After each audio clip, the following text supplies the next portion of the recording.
No, I'm not gonna do that. Now I wonder if any people actually thought for a second that this was for real. But I just felt I had to make a joke, in the wake of the whole, Facebook gold thing that's obviously not real, but that some people seem to fall for nonetheless. So I figured, hey, why not do a little joke about it? But yeah, YouTube doesn't have a YouTube gold service or a premium service of any kind as far as I can tell. Maybe partners have some privileges, but as far as I know, there are no videos that you need a premium account to see.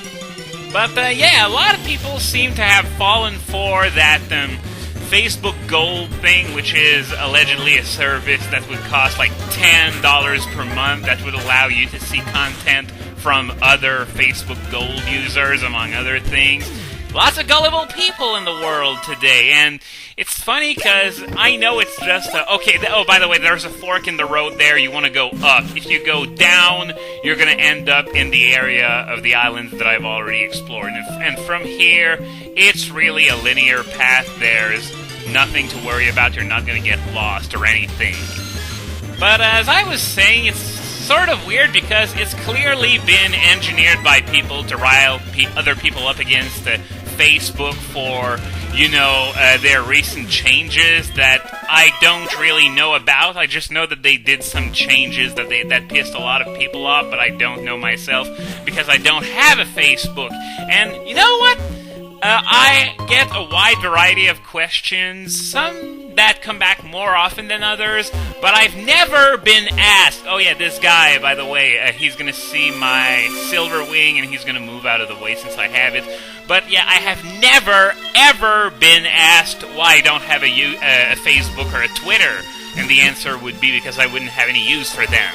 And we got a nice view of the room down below. That is the room where we're going to meet Lugia, and I'm going to head down there, and there's a cutscene featuring the Kimono Girls and Lugia and stuff. After this cutscene, I'm going to save everything. I'm going to save this video so far.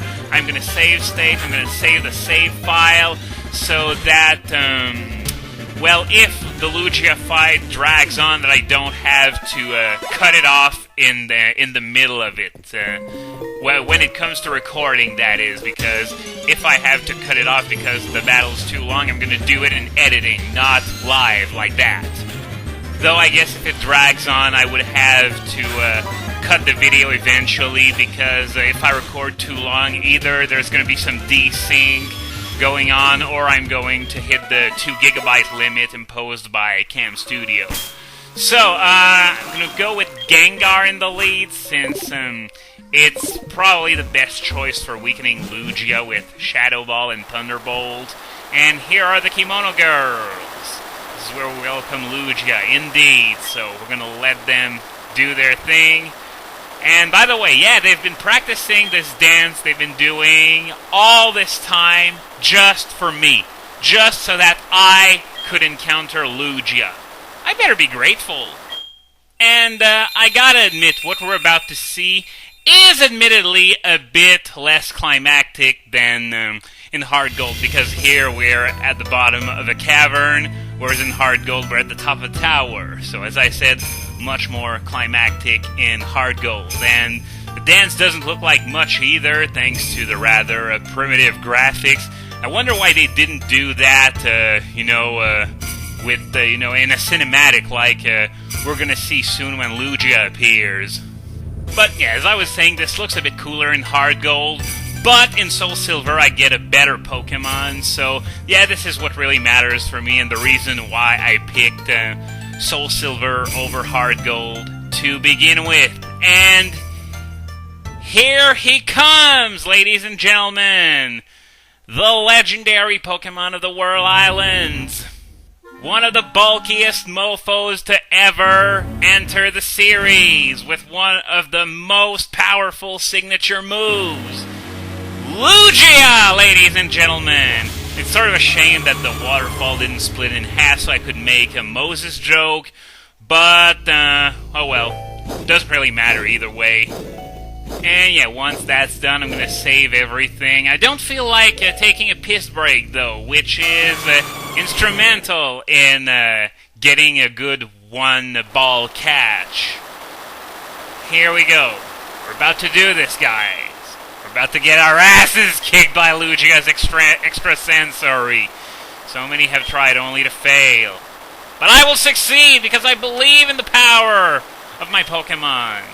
I believe in the gods of hacks that will make hypnosis hit without fail. And...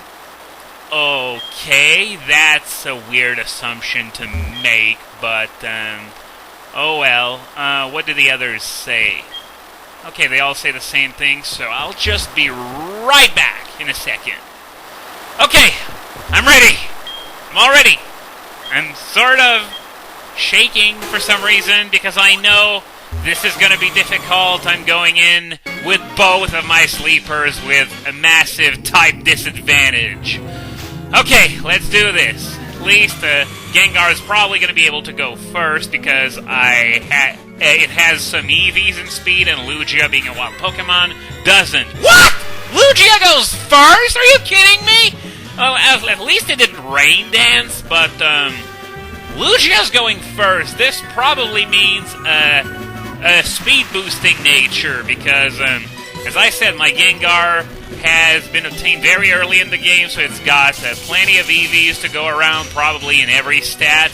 Let's see what Shadow Ball does. Just under half. This just goes to show how insanely bulky this thing is. Super effective Shadow Ball from a Gengar fails to do half damage. Well, the good news is that it's going to end up in the red after 2, so I'm going to be able to start throwing balls. And the good news, it doesn't have recover yet. It learns it very late, though, at level 71, but I can do without it for a while because Lugia is bulky as hell. And it looks like we're not going to be having a first ball catch today. Which is good news, because if I had these all the time, people would really start getting ideas that I'm cheating. And Lugia with a heavy ball actually would be a prime candidate for a one-ball catch, because the heavy ball on that thing is over twice as effective as a Dusk Ball, which is why I went out of my way to get these, because I know that if it decides to attack, I'm more or less fucked, so I can't wait around for it to decide to stay in a Dusk Ball, and uses Rain Dance again, and it's gonna have another turn before I can put it to sleep. And it uses it for Rain Dance? Okay, and Rain Dance again? Gosh, you'd think it had a choice scarf or something, given both the speed and the fact that it's doing nothing but Rain Dance. Now here's to hoping that I'm not going to be on the receiving end of a Hydro Pump, because that would probably kill me at this point. Aeroblast would probably be a kill too, so, okay, gotta hurry up. We gotta hurry up and catch it before it can kick my ass. And, by the way, Rain Dance only has 5 PP, and I believe it already used it 4 times, so I'm not going to be getting many more free turns if I don't catch it quickly. And, oh, it's fast asleep. Wow, we're dealing with a heavy sleeper today. Well, that's good news, at least. Okay, hoping this one does it. 1, 2, 3... Yes!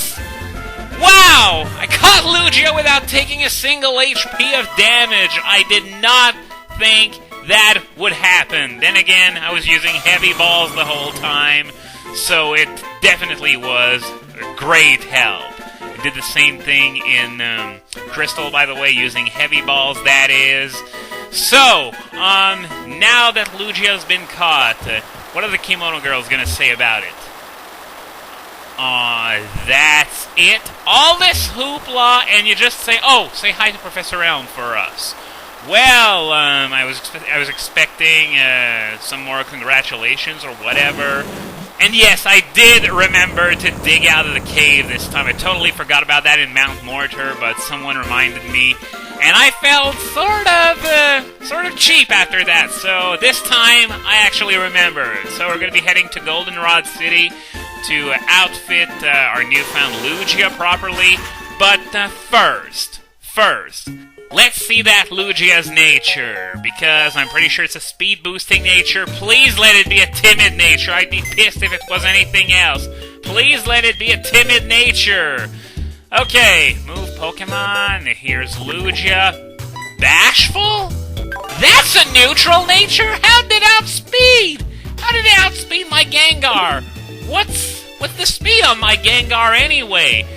I'm gonna put Lugia there for now, but Gengar, it won't show me the speed. Lugia had 110, so guess I have to take a look at that in the menu. 110 versus... oh, I had a speed lowering nature. This is why I was not able to outspeed. 108. Only lacked 2 points in speed to outspeed it. Anyway, now that I know this, I'm gonna heal my Pokemon. Neutral nature on Lugia is not bad at all. That's definitely a keeper. So I'm gonna outfit it real quick, and I'll see you in just a moment. Okay, taught Ice Beam and Thunderbolt to Lugia, and applied a few PP ups to Aeroblast, so now it's completely ready, of course, except for the fact that it doesn't have any EVs for now. Anyway, we're back in New Bark Town, where we started this adventure, and now we're ready to head to the Pokémon League, and we just entered Route 27, which is our first step on this path. And as you may have noticed, I replaced Lapras with Lugia, reason being that, as I said, Lugia doesn't have many EVs, even though it has massive base stats, and I want to get at least one level worth of EVs in before I go and fight the Elite Four. So ideally, my whole team's going to be level 46 by the time I reach the Elite Four. No room for Haze. It's just not very useful, especially in game where it totally sucks. Okay, now that we got a level up, I'm gonna go with Gengar, because if I remember, Gengar's experience bar was almost full. In fact, you know what? I'm so stupid, I should have leveled up Gengar, since it would have been just a 30-second job, and maybe I would have had those 2 speed points I needed to at least get a speed tie with Lugia, which would have meant a lot, maybe even 3 extra points, which would have meant I would have outspeeded it any time. Let's see how many points I'm going to get in speed on this level up. 2. That's our 110. But it doesn't matter. What's done is done. I'm going to put Raikou in the lead. It's been a while since it did anything. But yeah, as I was about to say, what's done is done. It's not like it matters anyway. I caught Lugia very easily. Didn't even take 1 HP worth of damage because it was too busy spamming Rain Dance for some reason. Yet another example of a really questionable AI. Could have obliterated me with Extra Sensory, but for some reason it chose to use Rain Dance even though Rain was constantly up. Oh well. Oh, this guy, he's gonna tell me that I just took my first step into Kanto, even though technically I did it in the water near New Bark. But anyway, check your Pokegear map and see, that's what I'm gonna do. Oops, wrong button there. Sorry about that. So, as you can see on the map, there are a few new areas. Route 27, 26, 23, Victory Road and the Pokemon League, and there's also Route 28 and Mount Silver, which we are only going to be able to go to at the end of this game. I think there's something down there. It looks awfully suspicious, so I'm going to head down there. And by the way, I really like the music for this route. Well, not the one that plays when you're on the water, but the regular song. It's really, really nice. I think it's great that we finally get to see it, to hear it on a more modern system than the Game Boy Color. It sounds like, you know, you've come through all these obstacles, and now you're about to face your final trial. And this is what awaits us, starting with the next video.